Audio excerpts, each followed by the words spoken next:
नमस्कार दोस्तों। उत्तर प्रदेश के मुख्यमंत्री श्री योगी आदित्यनाथ जी और उत्तर प्रदेश पुलिस भर्ती एवं प्रोन्नति बोर्ड के अधिकारियों ने बयान दिए हैं कि 2022 विधानसभा चुनाव से पहले Uttar Pradesh police radio operators की भर्ती होनी है। तो ये भर्ती कितने पदों पर होगी, इसमें कौन कौन से पद हैं, इसकी जॉब प्रोफाइल क्या है, ये डिपार्टमेंट काम क्या करता है, ये सब चीज़ें आज हम इस वीडियो में जानेंगे। Uttar Pradesh police radio operator 2244 पदों पर भर्ती होनी है। इसमें 3 प्रकार के पद हैं: कर्मशाला कर्मचारी, सहायक परिचालक, प्रधान परिचालक। कर्मशाला कर्मचारी के 116 पद हैं, सहायक परिचालक के 1300 पद हैं, प्रधान परिचालक के 828 पद हैं। आपके ये जो रेडियो ऑपरेटर्स होते हैं ये उत्तर प्रदेश पुलिस सेवा के अंतर्गत आते हैं और ये लोग अपने कंधे पर प्रपू उत्तर प्रदेश पुलिस का बैज लगाते हैं। सबसे पहला जो पद है कर्मशाला कर्मचारी का, ये जो है ये कांस्टेबल के इक्विवेलेंट रैंक होती है। इसकी एलिजिबिलिटी क्या है? अभ्यर्थी ने भारत में विधि द्वारा स्थापित बोर्ड से इंटरमीडिएट परीक्षा या राज्य सरकार द्वारा उसके समकक्ष मान्यता प्राप्त कोई परीक्षा उत्तीर्ण की हो एवं सरकार द्वारा मान्यता प्राप्त किसी औद्योगिक प्रशिक्षण संस्थान ITI से electronics, telecommunication, electrical, computer science, information technology, radio एवं television, electric supply and manufacturing, refrigeration, mechanic instrument, mechanic electronics, computer operator एवं प्रोग्रामिंग असिस्टेंट ट्रेड में प्रमाण पत्र परीक्षा पाठ्यक्रम उत्तीर्ण या सरकार द्वारा उसके समकक्ष मान्यता प्राप्त कोई परीक्षा उत्तीर्ण की हो। तो इस पोस्ट के लिए इंटरमीडिएट के साथ साथ आपको ITI डिप्लोमा होना भी जरूरी है। किस किस ट्रेड से हो सकता है वो सभी ट्रेड्स यहाँ पर लिखी हुई हैं। नेक्स्ट जो वैकेंसी है वो है सहायक परिचालक की। सहायक परिचालक हेड कांस्टेबल के इक्विवेलेंट रैंक होती है। इसकी एलिजिबिलिटी क्या है? इसकी एलिजिबिलिटी ये है कि अभ्यर्थी ने भारत में विधि द्वारा स्थापित बोर्ड से भौतिकी एवं गणित विषयों सहित इंटरमीडिएट परीक्षा अथवा सरकार द्वारा उसके समकक्ष मान्यता प्राप्त कोई परीक्षा उत्तीर्ण की हो। मतलब कि अभ्यर्थी ने फिजिक्स और मैथ दोनों विषयों के साथ इंटरमीडिएट किया हो, वो इसके लिए एलिजिबल है। नेक्स्ट जो वैकेंसी है वो है प्रधान परिचालक की। प्रधान परिचालक असिस्टेंट सब इंस्पेक्टर के इक्विवेलेंट रैंक होती है। जैसा कि आप इस फोटो में देख सकते हैं इनके कंधे पर 1 स्टार है। ठीक उसी प्रकार प्रधान परिचालक की यूनिफॉर्म में 1 स्टार होता है। इसकी एलिजिबिलिटी ये है कि अभ्यर्थी ने भारत में विधि द्वारा स्थापित बोर्ड से electronics, telecommunication, electrical, computer science, information technology, instrumentation technology, mechanical engineering में 3 वर्षीय डिप्लोमा कोर्स अथवा सरकार द्वारा उसके समकक्ष मान्यता प्राप्त कोई परीक्षा उत्तीर्ण की हो। मतलब इसके लिए डिप्लोमा की आवश्यकता है। अब हम जानेंगे इसके रिटन एग्जाम के बारे में। इसके रिटन एग्जाम में 4 सब्जेक्ट पूछे जाते हैं। सामान्य हिंदी 100 अंक की, विज्ञान प्लस सामान्य ज्ञान 100 अंक का, संख्यात्मक एवं मानसिक योग्यता परीक्षा मतलब मैथमेटिक्स ये भी 100 अंक की, और मानसिक अभिरुचि परीक्षा, बुद्धि लब्धि परीक्षा, तार्किक परीक्षा मतलब आपकी रीजनिंग ये भी 100 अंक की होती है। इसमें टिप्पणी में देखिए लिखा हुआ है 3rd लाइन में, प्रत्येक विषय में 50% अंक प्राप्त करने में विफल रहने वाले विद्यार्थी भर्ती के लिए पात्र नहीं होंगे। मतलब इसके एग्जाम में सेक्शनल कट ऑफ भी लगती है। आपका 4 सब्जेक्ट है तो हर सब्जेक्ट में चारों में आपके कम से कम 50% अंक होने चाहिए। अब हम बात करेंगे इसकी जॉब प्रोफाइल के बारे में। इसकी जो जॉब प्रोफाइल है वो ऐसी है कि आपने पुलिस वालों को वायरलेस सेट लिए हुए देखा होगा। तो वो जो वायरलेस सेट यूज़ करते हैं वो एक फ्रिक्वेंसी पर काम करते हैं और वो कंट्रोल रूम से कनेक्टेड होते हैं। तो उसका जो वायरलेस का कनेक्शन होता है वो एक स्पेसिफिक फ्रिक्वेंसी पर होता है। तो ये सब जो मैनेज करने का काम होता है ये रेडियो ऑपरेटर्स का होता है। उनका काम रेडियो वेव्स के माध्यम से मैसेज भेजना, फ्रिक्वेंसी मैनेज करना और डिपार्टमेंट के जितने भी वायरलेस सेट्स हैं उनका मेंटेनेंस करना, यही सब रेडियो ऑपरेटर्स का काम होता है। उम्मीद करता हूं आप इतना समझ गए होंगे।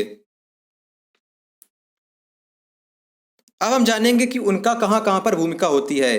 जैसे कभी भी कहीं भी कोई दंगा होता है तो जो विभिन्न इकाइयां हैं यूपी पुलिस की, जैसे STF, ATS या फिर एक जिले से दूसरे जिले की पुलिस को संपर्क करना हो, इन सब कामों के लिए जो गुप्त मैसेज भेजे जाते हैं, सीक्रेट मैसेजेस, वो रेडियो वेव्स के माध्यम से वायरलेस ऑपरेटर्स भेजते हैं। इलेक्शंस में भी इनकी यही भूमिका होती है, मतलब कि नेटवर्क के द्वारा गुप्त सूचनाओं का आदान प्रदान करना वायरलेस ऑपरेटर्स का काम होता है। कुंभ मेला, कुंभ मेला में भी लॉ एंड ऑर्डर मेंटेन करने के लिए जहां पुलिस की तैनाती होती है, वहां पर गुप्त सूचना वायरलेस सेट के द्वारा दी जाती है। City traffic control, city traffic control में जो विजिलेंस होता है सीसीटीवी कैमरे के थ्रू, वो भी इसी ऑपरेटर्स के द्वारा होता है। इनकी तैनाती पुलिस लाइन के वायरलेस कंट्रोल रूम्स में भी होती है और साथ ही इनकी तैनाती पीएसी बटालियन के वायरलेस कंट्रोल रूम्स में भी होती है। इनकी फील्ड ड्यूटी नहीं होती। आप जो रास्ते पर देखते हैं, चौराहों पर जो पुलिस घूमती है, ये उनकी तरह फील्ड ड्यूटी नहीं है। इनकी होती है डेस्क जॉब। इनको बस अपने कंट्रोल रूम में अपने टेक्निकल काम करने होते हैं। इनका जो नेक्स्ट काम है वायरलेस सेट्स को मेंटेन, ऑपरेट और फ्रीक्वेंसी को मेंटेन करना। और इनकी जो मेनली पोस्टिंग होती है वो वायरलेस के कंट्रोल रूम्स में होती है। इनका प्रमोशन बहुत इजी होता है, मतलब इनको बहुत फास्ट प्रमोशन मिलता जाता है। इनकी पोस्टिंग होम डिस्ट्रिक्ट के आसपास के डिस्ट्रिक्ट में हो जाती है, मतलब कि होम डिस्ट्रिक्ट में पोस्टिंग नहीं होती, पर जो उसके बगल के ज़िले हैं वहाँ पर इनकी पोस्टिंग आसानी से हो जाती है। अब हम यूपी पुलिस रेडियो डिपार्टमेंट के इतिहास के बारे में बात करेंगे। 1938 में कुंभ मेले में हाथी के ऊपर वायरलेस सेट इंस्टॉल करके सबसे पहली बार इसका यूज हुआ। 1942 के भारत छोड़ो आंदोलन में लॉ एंड ऑर्डर पूरी तरह से बिखर गया था। लॉ एंड ऑर्डर को कंट्रोल करने के लिए तत्काल स्थायी रेडियो स्टेशंस इलाहाबाद, कानपुर और वाराणसी में इंस्टॉल किए गए। बलिया में इमरजेंसी सिचुएशन हो गई थी, उसकी वजह से एक मोबाइल रेडियो स्टेशन की स्थापना बलिया में भी की गई। हालांकि यूपी पुलिस रेडियो संस्था अपने आधिकारिक रूप में तब आया जब इंपीरियल पुलिस के सुपरिंटेंडेंट श्री E.W. हंट के दिशा निर्देश में सन 1943 में पुलिस वायरलेस टेलीग्राफी सर्विस के नाम से सीतापुर में स्थापित हुआ। सन 1950 के बाद पुलिस द्वारा वायरलेस सेट का प्रयोग आमतौर पर होने लगा। इसके साथ ही चंबल की और आगरा के आसपास के क्षेत्र में डकैत विरोधी अभियानों में पुलिस की सहायता के लिए स्पेशल नेटवर्क स्थापित किया गया था। इन अभियानों के दौरान पुलिस की विश्वसनीय वायरलेस कम्युनिकेशन की सहायता से कई दुर्दांत गैंग्स का सफाया हो गया। सन 1958 में उत्तर प्रदेश के माननीय मुख्यमंत्री डॉक्टर संपूर्णानंद ने महानगर लखनऊ में यूपी पुलिस रेडियो हेडक्वार्टर्स की बिल्डिंग की नींव रखी और इसका उद्घाटन 1963 में भारत के प्रधानमंत्री जवाहरलाल नेहरू जी ने किया। सन 1960 के दशक में सिटी पुलिसिंग में भी वायरलेस टेक्नोलॉजी का प्रयोग होने लगा।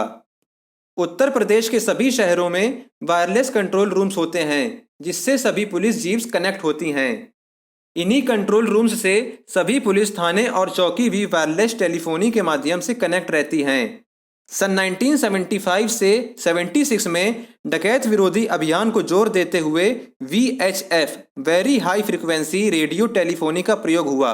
VHF टेलीफोनी की फ्रिक्वेंसी बहुत हाई होती है, इसी कारण से वायरलेस कंट्रोल रूम्स सभी दूर दराज के छोटे से छोटे गांव से कनेक्ट हो गए और पुलिस को हर चप्पे चप्पे पर डकैतों का पता चला और उनका सफाया भी किया गया। VHF टेलीफोनी के माध्यम से superintendent of police SP directly अपने वायरलेस सेट से अपने जिले के किसी भी पुलिस स्टेशन से संपर्क कर सकता था।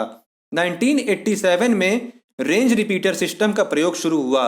इसके प्रयोग से रेंज DIG, जो DIG रैंक होती है पुलिस में, वो रेंज को मैनेज करता है। एक रेंज के अंदर कई सारे जिले आते हैं, तो जो रेंज DIG होते थे वो अपने रेंज के किसी भी SP से संपर्क कर सकते थे। 1986 से 1996 के दशक में पहला ऑटोमैक्स सिस्टम स्थापित हुआ। ऑटोमैक्स सिस्टम की सहायता से सभी जिले के हेडक्वार्टर्स एक दूसरे से टेली प्रिंटर के माध्यम से कनेक्ट हो गए।